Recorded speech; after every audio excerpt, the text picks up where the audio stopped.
Shivananda ಪಾಟೀಲ್ಗೆ DCM ಪಟ್ಟ ನೀಡುವಂತೆ ಆಗ್ರಹಿಸಿ ವಿಜಯಪುರ ಜಿಲ್ಲೆಯ ಬಸವನ ಬಾಗೇವಾಡಿ ಪಟ್ಟಣದಲ್ಲಿ ಬೃಹತ್ ಸಾರ್ವಜನಿಕ ಹಕ್ಕೊತ್ತಾಯವನ್ನು ಮಾಡಲಾಯಿತು. ಶಿವಾನಂದ ಪಾಟೀಲ್ ಅವರಿಗೆ ಉಪಮುಖ್ಯಮಂತ್ರಿ ಸ್ಥಾನ ನೀಡಬೇಕೆಂದು ಒತ್ತಾಯಿಸಿ ಬಸವನ ಬಾಗೇವಾಡಿಯ ಪಟ್ಟಣದಲ್ಲಿ ಬಸವೇಶ್ವರ ವೃತ್ತದಲ್ಲಿ ಪ್ರತಿಭಟನೆ ಮಾಡಿದರು. ಲಿಂಗಾಯತ್ ಪಂಚಮಸಾಲಿ ಸಮಾಜದಿಂದ 6 ಬಾರಿ ಶಾಸಕರಾಗಿದ್ದಾರೆ. ಅದಕ್ಕಾಗಿ ಡಿಸಿಎಂ ಪಟ್ಟ ನೀಡಬೇಕೆಂದು ಕಾಂಗ್ರೆಸ್ ಕಾರ್ಯಕರ್ತರಿಂದ ಹೈಕಮಾಂಡ್ಗೆ ಆಗ್ರಹಿಸಿದರು. Laxman Kalal, RJ32 Kannada news, Kalaburagi. Road ನೋಡ್ಬೇಕಂದ್ರೆ ಬಸವನ ಬಾಗೇವಾಡಿ ಮತಕ್ಷೇತ್ರಕ್ಕೆ ಹೋಗ್ಬೇಕಂತಂದ್ರು ಅದೇನು ಸುಳ್ಳೇನಲ್ಲ. ಅದು ನಾ ದಿನ ಎಲ್ಲರೂ ಒಂದೊಂದು ಊರಿಗೆ ಡೊಳ್ಳಿನ ಪದಕ್ಕೆ ಹೋಗ್ತೀನಿ. ನಮ್ಮ ಬಾಗೇವಾಡಿ ಮತಕ್ಷೇತ್ರ ದಾಟ್ತಂದ್ರೆ ಕಡೆ ರೋಡೇ ಬೇರೆ ಅವು ಗಟ್ರ ಇದ್ದಂಗೆ. ಅಂಥ ಒಳ್ಳೆ ಅಭಿವೃದ್ಧಿಯನ್ನು ಮಾಡಿದವ್ರು ಯಾರಾದರೂ ಇದ್ರೆ ಅದು ಮಾನ್ಯ ಶಿವಾನಂದ ಪಾಟೀಲ್ರಂದ್ರೆ ತಪ್ಪಾಗಲಕ್ಕಿಲ್ಲ. ಬರುವಂಥ ದಿನಮಾನಗಳಲ್ಲಿ ಅಂದ್ರೆ ಇನ್ನೊಂದು 2-3 ದಿನದಲ್ಲಿ ಸಚಿವ ಸಂಪುಟವನ್ನು ಪುನರ್ ಸ್ಥಾಪನೆ ಆಗ್ತದೆ ನೋಡು. ಅಲ್ಲೇ ನಮ್ಮ ಶಿವಾನಂದ ಪಾಟೀಲ್ರಿಗೆ ಉಪಮುಖ್ಯಮಂತ್ರಿಯನ್ನು ಕೊಡ್ಬೇಕಂತೇಳಿ ನಾ ಮಾನ್ಯ ಎಲ್ಲ ಕಾಂಗ್ರೆಸ್ ಮುಖಂಡರಲ್ಲಿ ವಿನಂತಿ ಮಾಡ್ಕೊಂತ ಮಾತು.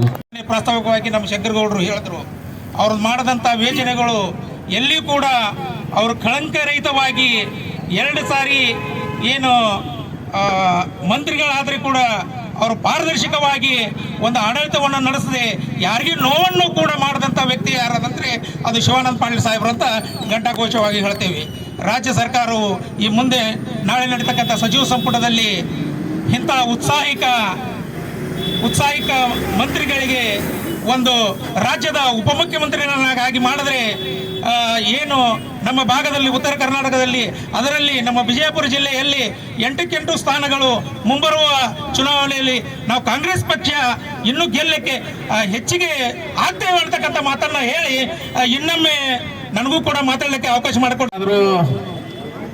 ರೋಡ್ ನೋಡ್ಬೇಕಂದ್ರೆ ಬಸವನ ಬಾಗೇವಾಡಿ ಮತಕ್ಷೇತ್ರಕ್ಕೆ ಹೋಗ್ಬೇಕಂತಂದ್ರು ಅದೇನು ಸುಳ್ಳೇನಲ್ಲ. ಅದು ನಾ ದಿನ ಎಲ್ಲರೂ ಒಂದೊಂದು ಊರಿಗೆ ಡೊಳ್ಳಿನ ಪದಕ್ಕೆ ಹೋಗ್ತೀನಿ. ನಮ್ಮ ಬಾಗೇವಾಡಿ ಮತಕ್ಷೇತ್ರ ದಾಟ್ತಂದ್ರೆ ಕಡೆ ರೋಡೇ ಬೇರೆ ಅವು ಗಟ್ರ ಇದ್ದಂಗೆ. ಅಂಥ ಒಳ್ಳೆ ಅಭಿವೃದ್ಧಿಯನ್ನು ಮಾಡಿದವ್ರು ಯಾರಾದರೂ ಇದ್ರೆ ಅದು ಮಾನ್ಯ ಶಿವಾನಂದ ಪಾಟೀಲ್ರಂದ್ರೆ ತಪ್ಪಾಗಲಕ್ಕಿಲ್ಲ. ಬರುವಂಥ ದಿನಮಾನಗಳಲ್ಲಿ ಅಂದ್ರೆ ಇನ್ನೊಂದು 2-3 ದಿನದಲ್ಲಿ ಸಚಿವ ಸಂಪುಟವನ್ನು ಪುನರ್ ಸ್ಥಾಪನೆ ಆಗ್ತದೆ ನೋಡು. ಅಲ್ಲೇ ನಮ್ಮ ಶಿವಾನಂದ ಪಾಟೀಲ್ರಿಗೆ ಉಪಮುಖ್ಯಮಂತ್ರಿಯನ್ನು ಕೊಡ್ಬೇಕಂತೇಳಿ ನಾ ಮಾನ್ಯ ಎಲ್ಲ ಕಾಂಗ್ರೆಸ್ ಮುಖಂಡರಲ್ಲಿ ವಿನಂತಿ ಮಾಡ್ಕೊಂತ ಮಾತು.